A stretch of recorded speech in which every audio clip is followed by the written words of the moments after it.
Large-scale designs like interior graphics demand patterns that look flawless across wide surfaces, and this technique shows you how professionals prepare them.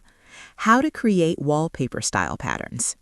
Begin in Photoshop by creating a square document around 2,000 pixels to capture sufficient detail for scaling. Activate Pattern Preview from the View menu so you can see live repetition outside the canvas boundaries. Use the Shape or Brush tool to draw decorative motifs, intentionally placing some elements so they extend beyond the edges to guarantee seamless tiling. Adjust spacing with guides to keep distribution balanced and visually comfortable. Once the layout feels complete, refined colors